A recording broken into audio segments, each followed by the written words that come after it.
Este episódio é patrocinado por pessoas que dizem Behemoth. Sejam bem-vindos a mais um 2 Minutes Too Late, o programa que vos fala das bandas de metal que nunca chegaram à fama por estarem 2 Minutes Too Late. O meu nome é Pedro Gado, sou jornalista musical e, recentemente, tive de transformar o meu blusão de ganga com patches num sobretudo de ganga com patches, dado ao elevado número de patches que eu possuo, de bandas que ninguém conhece. E de momento estou a ponderar em preencher um par de calças de ganga com os patches que ainda me sobram. O anonimato é algo muito prezado por muitas bandas e muitas recorrem a diferentes artifícios para conseguir tal estatuto. Algumas bandas procuram esse anonimato para salvaguardar a sua vida pessoal e outras usam o anonimato como expressão artística. Algumas das bandas que usam o anonimato como expressão artística recorrem a máscaras elaboradas e disfarces milaborantes, e é algo que acaba por adicionar um pouco mais de mística aos seus espetáculos. Outras bandas, como a que vos trago hoje, tiveram de recorrer a máscaras por necessidade. O anonimato acabou por acontecer por outros motivos, fundamentalmente pelo motivo de nunca ninguém ter escutado uma única música, de tão obscuros e underground que eram. Inicialmente formados como um projeto de estúdio na Polónia, os Melga, às vezes pronunciado Melga, mas também ninguém se chateia se pronunciarmos Melga, tinham o seu supracitado estúdio num barraco no meio dos pântanos polacos. E foi a necessidade que os levou a adotar o seu look encapuzado. E também propiciou a escolha do nome para o projeto. Cansados dos ataques constantes perpetuados pelas melgas que populavam o pântano e fartos de gastar enormes quantidades de dinheiro no equivalente polaco ao Fenistil Gel, os membros dos Melga decidiram comprar uns colãs protetores para usarem na cabeça, assim como casacos com capuzes, para melhor se protegerem das picadas. No entanto, seriam essas picadas e a comichão por elas provocada que em parte influenciaria o portentoso e raivoso som dos Melga.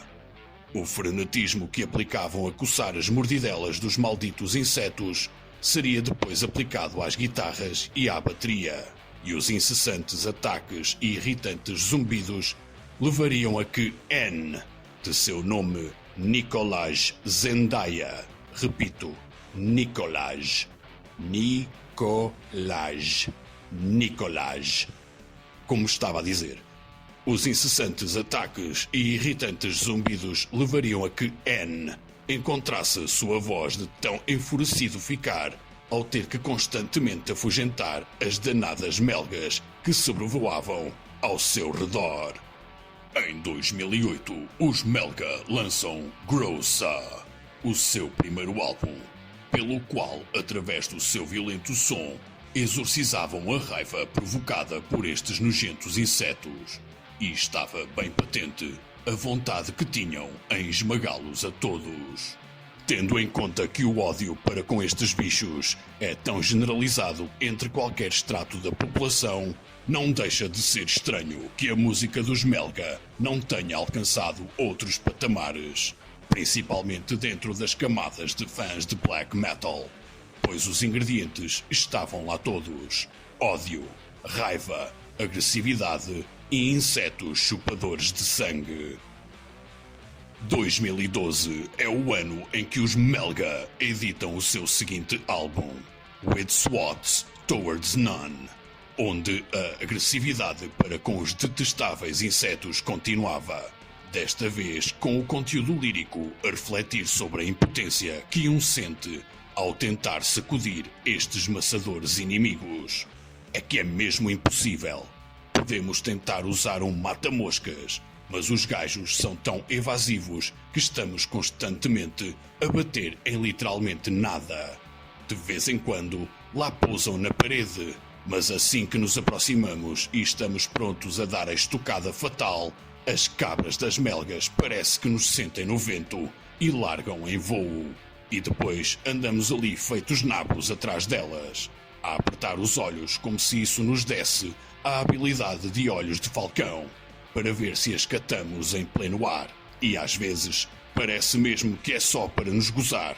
Passam ao de leve pelos nossos ouvidos, num zumbido ténue, só para meter ainda mais nojo. Só de pensar nisso, fico irritado.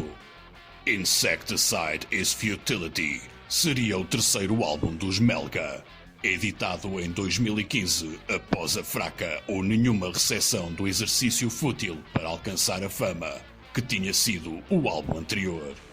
Com um som colérico, mas também amplo, os Melga permaneciam iguais a eles mesmos. Desta feita, abordando a futilidade que são os inseticidas contra esta praga de sacanas alados. É que não interessa a marca ou os componentes. Estamos ali de lata de aerossol na mão, a pulverizar as divisões todas da casa, a destruir praticamente todas as outras formas de vida que lá habitam e nada. O raio das melgas não morrem. E é que parece que estão mesmo a gozar connosco.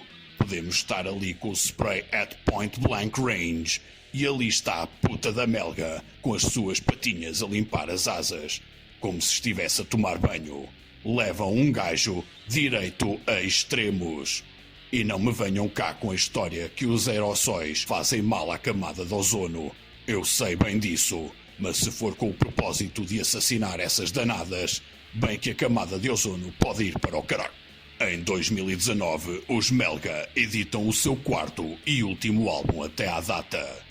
Ache of This Bruise é a continuação lógica e coerente do álbum anterior, que, infelizmente, ao contrário de certos e determinados zumbidos, não chegou aos ouvidos de ninguém.